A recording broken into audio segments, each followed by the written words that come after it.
সারা জীবন শুনে এলাম ঈসা আলাইসাল্লাম ইসলাম প্রতিষ্ঠা করবে। অনেক মুসলমান ঈসা আলাইসাল্লামের অপেক্ষায় আছে। এখন আমার প্রশ্নটা হচ্ছে, ঈসা আলাইসাল্লাম এসে কি হিজবুত তৌহিদে যোগ দেবেন? কারণ ঈসা আলাইসাল্লাম দাজ্জাল ধ্বংস করবে, নাকি ঈসা আলাইসাল্লাম আসার আগে দিন প্রতিষ্ঠা হবে? দেখুন, এই সাবজেক্টগুলি না ইসলামের রাসূলুল্লাহর যে ভবিষ্যৎবাণী করা আছে এবং কোরআনেও ইঙ্গিত আছে, এই ব্যাপারটা আমাদের ইমামুজ্জামানও বলেছেন। এই সাবজেক্টগুলি হবে, যেমন আমি বলি দাজ্জাল আবির্ভূত হবে,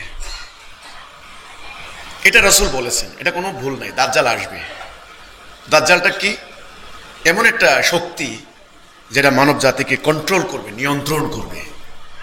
এটাকে হাদিসে দানবের সাথে তুলনা করা হয়েছে এবং সমস্ত মানব জাতি দাজ্জালকে প্রভু বলে স্বীকার করবে, আল্লাহকে প্রভু আর ভুলে যাবে এবং দাজ্জালের টাইমে অরাজকতা সৃষ্টি হবে। দেখেন, এটা হাদিস আছে না? 1 2 কাজে দাজ্জালের ঘটনা সত্য, হবে, আসবে। 3 ইয়াজুজ মাজুজ, গগ ম্যাগগ আসবে। এটা কোরআনেও আছে, বাইবেলেও আছে, হাদিসও আছে। মালহামাত একটা কথা আছে, হাদিসও আছে। ব্যাপক যুদ্ধ, রক্তপাত, হত্যাকাণ্ড। যেমন ইদানিং অনেক সমর বিশেষজ্ঞ বলছেন, যদি অ্যাটমিক ওয়ার শুরু হয়, ভয়াবহ। এটা নিয়ে ইউটিউবে কিন্তু অনেক কন্টেন্ট রচনা হয়ে গেছে, পরিষ্কার ধারণা দিছে মানুষ। তাহলে মালহামাতের একটা আশঙ্কা করছে। হাদিসে আছে গজওয়াতুল হিন্দ হবে, হিন্দুস্তানের লড়াই, যেটা নিয়ে এখন ভারতের বিরুদ্ধে এই হাদিসটাকে ব্যবহার করার চেষ্টা করছেন অনেকে। গজওয়াতুল হিন্দ, এই ঘটনাগুলি ঘটবে, হতে পারে একটার সাথে একটা লাগোয়া, সম্পর্কিত, রিলেটেড হতে পারে একসাথে।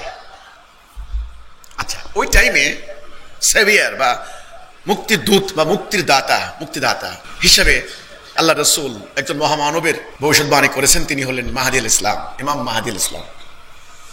মাহাদি ওনার নাম নয়, এটা ওনার টাইটেল। ওনার অন্য নাম থাকবে, হাদিসে সেটাও আছে। মাহাদি মানে হেদায়েত প্রাপ্ত, ইমাম মাহাদি মানে হেদায়েত প্রাপ্তদের নেতা। ওই হাদিস রাসূল বলেছেন, এমন সময় আসবে মসজিদগুলি হবে লোকারণ্য, সেখানে হেদায়েত থাকবে না। এই যে হেদায়েত থাকবে না, মাহাদি আল ইসলাম আসবেন, তিনি হেদায়েতটা নিয়ে আসবেন। এমন এও আছে, ওই উম্মার আলেমরা ওনার বিরোধিতা করবে, এটা কিন্তু আছে। আচ্ছা, তো ঠিক সমসাময়িক কালে ঈসা ইবনে মারিয়াম, ঈসা আলাইহিস সালামের কথা বর্ণনা করা আছে।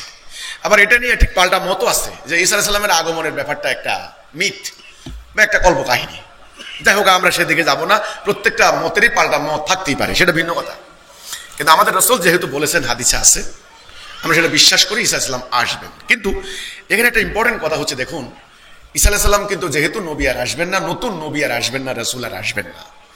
ইনি আসবেন কিন্তু আখিরি নবীর উম্মত হয়ে। কি হয়ে? এটা সবাই একমত, নবী যেহেতু আসবেন না। এবং উনি তখন ওই সময় ছিলেন, আজ থেকে 2000 বছর আগে, ইয়াহুদি জাতির নবী। ইহুদি জাতি, উনি সম্ভবত শেষ নবী, আর নবী আর আসেন। ওনাকেই তারা হত্যা করার জন্য আয়োজন করেছিল, আল্লাহ ওনাকে তুলে নিয়ে গেছেন। দেখুন, ইয়াহুদি জাতির নবী, এখন তো তিনি আসবেন আখিরি নবী, বিশ্ব নবী হযরত মুহাম্মদ সাল্লাল্লাহু আলাইহি ওয়াসাল্লামের উম্মত হিসেবে।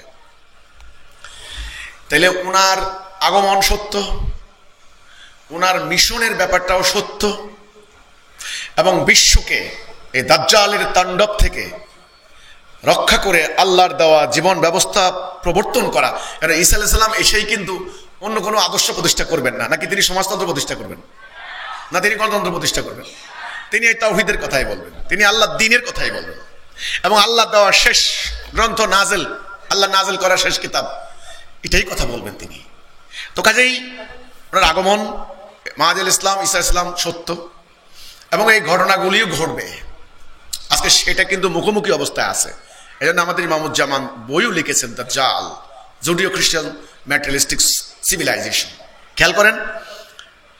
এবং আমাদের একটা বই আসছে যুগ সন্ধিক্ষণে, আমরা একটা ক্রস রোড, আমরা একটা যুগ সন্ধিক্ষণে বসে আছি। এখন একটা ভয়ঙ্কর যুগের শেষ হবে, নতুন যুগের সূচনা হবে। আমরা কিন্তু ইন্টারিম টাইমে আছি। কিন্তু এখন এখানে মুশকিল হচ্ছে ওনাদেরকে চিনার ব্যাপারটা, একটা ফ্যাক্টর আছে, কাজ করে। আমার একটা যুক্তি হলো, হাদিস আছে, দাজ্জালকে চিনবে কেবল মোমেনরা। কে চিনবে? মোমেন। খেয়াল করেন, মোমেন নিরক্ষর হলেও দাজ্জাল চিনবে। দাজ্জালের কপালে কি লেখা থাকবে? কাফের। এই লেখাটা পড়তে পারবে কে? মোমেন। যে মোমেন না, খেয়াল করতে হবে, মহাপণ্ডিত হলেও কাফের, মানে দাজ্জাল চিনবে না, কাফের পড়তে পারবে না। কেমন কথা এটা? আরে ভাই, একটা লেখা অক্ষর, আক্ষরিক অক্ষর, হ্যাঁ, এটা কাফ ফে রে মানে রা, এই শব্দটা নাস্তিকও তো পড়তে পারে, যারা আরবি জানে, পড়তে পারে না? তাহলে এই কথাটা কি? এই কথাটার রূপক অর্থ, অ্যালিগরিক্যাল অর্থ, অ্যালিগরিক্যাল মিনিং, সেটা হচ্ছে এই মোমেন যিনি হবেন তিনি তাওহীদ বুঝবেন, হক বাতিলের পার্থক্য বুঝবেন। তাওহীদ বনাম শিরিক কুফর পরিষ্কার হয়ে যাবে ওনার সামনে। কথা পরিষ্কার? তাহলে যিনি মোমেন, তার এই যে আধ্যাত্মিক দৃষ্টি, ইমানের দৃষ্টি, অন্তর্দৃষ্টি, সেটা দিয়ে তিনি দাজ্জালকে চিহ্নিত করতে পারবেন। তার আকীদা দিয়ে দাজ্জালকে বুঝে নেবেন তিনি। যিনি দাজ্জালকে চিনতে পারবেন তিনি মাহদী আলাইহিস সালামকে চিনতে পারবেন। এবং আমি বিশ্বাস করি ওনার হায়াতে কুলালে, কিসমতে কুলালে ঈসা আলাইহিস সালামেরও সাক্ষাৎ পেতে পারেন। এমনও হতে পারে ঈসা আলাইহিস সালাম তো এসে বলবেন না যে আমি ঈসা, কারণ তিনি তো আর নবী হয়ে আসতেছেন না, তিনি তো শেষ নবীর উম্মত। বুঝতে পারতেছি ব্যাপারটা? ওনার মিশনটাই হবে শেষ নবীর উপর আল্লাহর যে দায়িত্ব সেটাকে পূর্ণতা দান করা, সেটা বাস্তবায়ন করা। অনেকে বলছেন যে মাহদী আলাইহিস সালামের সেনাপতি হবেন তিনি, অনেকে বলছেন হাদিসে এমনও ইঙ্গিত আছে। তাহলে সেনাপতির কাজ কি? রণাঙ্গনে লড়াই করে, হ্যাঁ, হেদায়াতটা প্রতিষ্ঠা করা, নাকি? এবার হিসাব পরিষ্কার। তো আমি মনে করি যিনি মোমেন তিনি দাজ্জাল চিনবেন, এবং যিনি মোমেন তিনি মাহদী আলাইহিস সালামকেও চিনবেন। যিনি মোমেন নন, আসলে দুর্ভাগ্য, তিনি দাজ্জালও চিনবেন না, মাহদী আলাইহিস সালামও চিনবেন না, ঈসা আলাইহিস সালামও চিনবেন না। আমার প্রশ্নের শেষ কথা, আপনি বলেছেন উনি কি এসে হিজবুত তওহীদে ভর্তি হবেন? এটুকু উত্তর না দিলে কিন্তু আবার প্রশ্ন অসম্পূর্ণ থেকে যায়। দেখেন, হিজবুত তওহীদ হচ্ছে আল্লাহর দেওয়া তৌহিদ প্রতিষ্ঠার আন্দোলন। আসমান জমিনে এর থেকে বড় সত্য আর নাই।